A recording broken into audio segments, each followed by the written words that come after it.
por eso déjame vivir.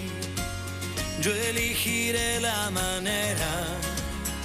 Muy bien, amigos, volvemos al aire, el comentario de la semana. Y uno de los hechos que ocupó gran parte de los medios, sin duda, tiene que ver con esta polémica, ¿no?, que se generó entre funcionarios del gobierno provincial, el propio gobierno con Canal 2, digamos, y este cruce de acusaciones, se habla de extorsión. Nosotros en esta columna lejos estamos de analizar ni las líneas editoriales de otros medios que no nos corresponden y no lo podemos hacer, ni tampoco evaluamos este tipo de situación. ¿Quién puede llegar a tener razón? Ellos, cada parte sabrá, digamos, qué es lo que está expresando. Sí, lo que es motivo de noticia y preocupa es que aparentemente, así planteadas las cosas como están, la provincia es deudora de 224 millones de pesos a un medio de prensa.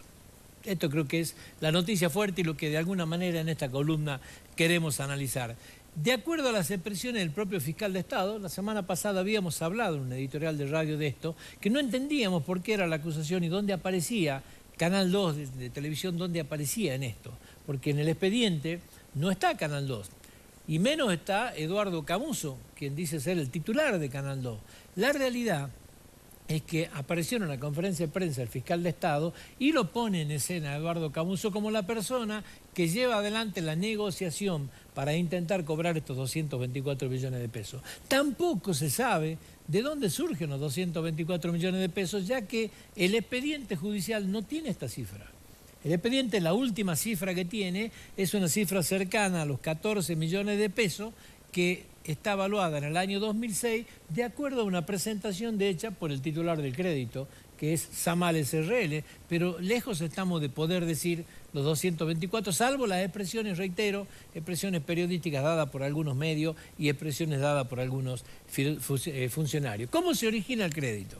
Esto creo que es importante saberlo porque nos va a permitir ubicarnos en tiempo y en el lugar de donde estábamos, ¿sí? El crédito se origina por contrataciones publicitarias entre el 14 de agosto del año 1989 y el 16 de noviembre del año 1995.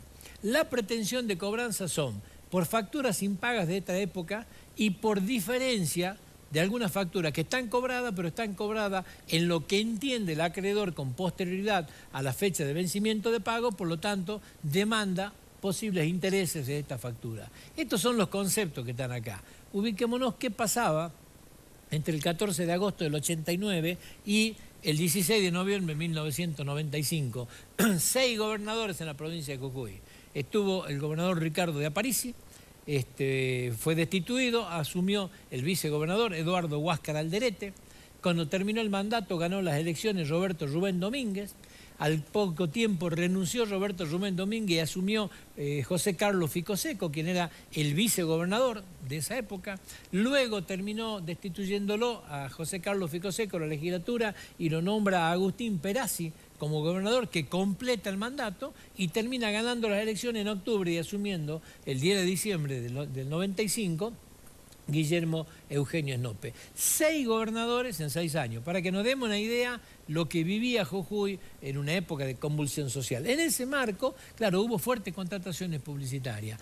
Hablamos de una deuda imperfecta, hablo yo. ¿Por qué hablo de esta deuda? Porque siempre estuvo absolutamente claro de que las pretensiones que tenía en esa época Canal 2 no estaban respaldadas adecuadamente por todos los instrumentos administrativos que le daban la coherencia. Por eso nunca se pudo cobrar. Hubo otros medios que sí pudieron cobrar la deuda de publicidad de esa época, pero este medio específicamente siempre se manifestó de que no tenía las órdenes publicitarias correspondientes, las órdenes de difusión. Bueno, al ser incompleta la documentación que se presentaba, nunca había logrado avanzar en la pretendida cobranza, ¿no es cierto?, de este supuesto crédito. Reitero, siempre hablo en potencial porque lo tendrá que determinar la justicia, que es quien va a determinar qué es lo que pasaba. La realidad es que después, el 11 de octubre del año 2000, se les reconoce un crédito por 55.804 pesos, lo hace el gobierno del doctor Eduardo Fellner, y el 10 de abril del 2003 se les reconoce un crédito de 88.382 pesos. ¿Sí? Esta es la pretensión hasta acá.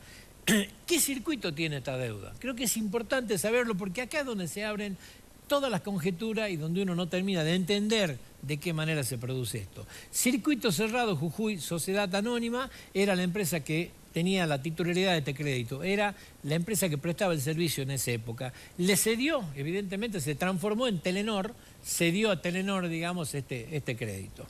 Telenor le cede a una empresa que se llama Partax Sociedad Anónima en octubre del año 2005 por la suma de 170.000 pesos.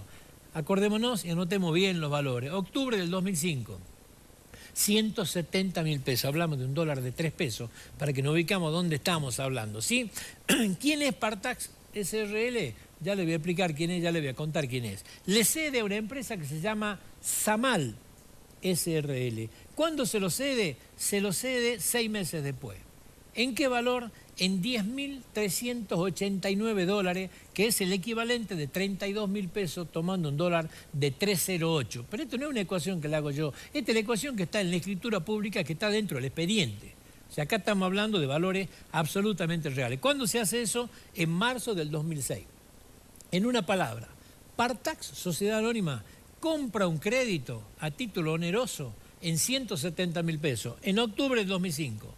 Lo vende en marzo del 2006 en 32.000 pesos. ¿Alguien puede explicar esto? ¿Por qué una empresa compra y después lo vende al 20% del valor? Bueno, acá empezamos a las situaciones que yo digo, tendrán alguna investigación posterior, es difícil de explicar. ¿Quién es Partax Sociedad Anónima? Una empresa que parece ser se creó para esto, porque después desaparece. Uno entra a la AFIP, no tiene movimiento su quit, fue dado de baja, jamás presentó un balance, no hay absolutamente nada, pero hizo una operación a título oneroso. Compró un crédito a hoy pretendido millonario en 170.000 pesos de esa época y no está registrado en ningún lado, no hay un balance, y lo hizo a título oneroso. Y después lo vendió en una pérdida absoluta, al 20% de su valor. ¿Qué es Partax? ¿Qué papel cumple Partax en esta situación? Dicen algunos que es la intermediaria para que el crédito termine en nombre de Samal y después la relación que pueda existir entre Samal y la actual operadora, no hay ninguna interconexión con esto porque se lo vendió un tercero que hoy no está. Imagínense, hablamos del 2006, hay que rastrear esos datos. Y si esto saltaba a luz dentro de 5 años más, hablar de cosas de hace 20 años, ¿quién se entera cómo es esto? Pero bueno, ahora vamos a Samal SRL, una empresa creada... Samal SRL es una empresa que se crea en el 2005 y se presenta luego en el expediente. Después de haber adquirido esto en marzo, se presenta el 31 de octubre en el expediente, 7 meses después. Y presenta una planilla donde pretende cobrar por este mismo crédito que lo compró a 32.000 pesos, pretende cobrar por una parte 4.926.000 dólares. ¿Cuánto es esto? Es el equivalente a 11.213.000 pesos más 3.566.000. Dos planillas distintas por los títulos de 55.000 y de 88.000 que se transforman en 14.800.000 pesos. Es el equivalente a 4.926.000 dólares. O sea, en 7 meses ese crédito que adquirió en 10.389 dólares se transforma en 4.926.000 dólares. ¿Cómo crece de esa forma? Es muy difícil de entender. ¿Sí? Acá hay distintos tipos de mecanismos, planillas de todo tipo, pretensiones de que se reconozca el mismo interés que se le reconocieron a otros acreedores. Bueno, pero ese no es motivo del análisis, porque ese análisis lo va a tener que hacer la justicia. Y seguramente va a haber peritos, las pericias van a ser impugnadas, van a tener que dar sobrados explicaciones de qué manera se calcula, pero eso es materia de otro análisis, ¿sí? Por eso hablamos del supuesto crédito, por eso hablamos si realmente se debe, si se ha verificado un crédito en el 2010, ¿es bueno después retrotraerlo o es legal para su actualización en otra época o nace desde acá? Bueno, todo eso lo va a determinar la justicia, no es motivo del análisis. Acá lo que está claro es que le ceden a Partax Sociedad Anónima, Partax Sociedad Anónima no existe más. Parece que se creó para esto y no hay rastro de ninguna naturaleza. Le ceden a Samal SRL, que es la actual titular y que es quien ejecuta. Samal SRL es la empresa que ejecuta la provincia de Jujuy. Hoy dicen a 224 millones de pesos, ¿sí? El fiscal dice que el que lleva adelante esta negociación es el propio señor Eduardo Camuso, que se presenta a negociar. Son las expresiones dichas por el señor fiscal de Estado. La realidad es que esta empresa que en su primer momento el apoderado era Arnoldo Cristian Estrubia, figura en el expediente, presentó varias planillas, el que presenta la planilla de la primera actualización, tiene domicilio en la Avenida Libertador 6874 en Buenos Aires. El último apoderado es Roberto Carrión, DNI 30.469.679, con domicilio actual en Adolfo Güemes 551, pero nació en Córdoba, en la calle República de Siria, el 30 de junio del 83, o sea que cuando recibió este crédito era un estudiante de 23 años de edad, no registra actividad laboral ninguna. Esta empresa, Samales SRL, figura en los registros de la AFIP como una inmobiliaria. No tiene inmobiliaria por derecho propio, no tiene empleados, no figura que no tiene ningún tipo de empleado. O sea, realmente, cómo aparece en escena de esta manera es difícil de entender. ¿A qué se debe esta triangulación de empresas? Es difícil de entender. Cuando habló el fiscal de Estado la semana pasada, el día jueves, habló de que la provincia ya ha iniciado una demanda por este tema. Y habló de la posibilidad de dos conceptos, o que haya alguna posibilidad de intento de lavado, lo cual no parece acá, pero sí explicó la posibilidad de que estemos frente a un vaciamiento de empresa. ¿Por qué? Porque también explicó de que la empresa originaria de esto hoy, que es la que da continuidad a Telenor, ¿no es cierto?, que es Nortelevisa, Sociedad Anónima, la titular de Canal 2, tiene, de acuerdo a lo que dijo el señor fiscal de Estado, más de 100 juicios, digamos, y está fuertemente conflictuada su situación económica, digamos, producto de la altísima judicialización que tiene esta empresa, ¿sí? ¿Será una maniobra, como dice el fiscal, para poner el crédito en una empresa nueva, saneada? Bueno, todo esto me parece que es el debate que hoy se ha tomado. Reitero, nosotros en esta columna no podemos hablar, ni nos corresponde juzgar la línea editorial de un medio, no podemos evaluar.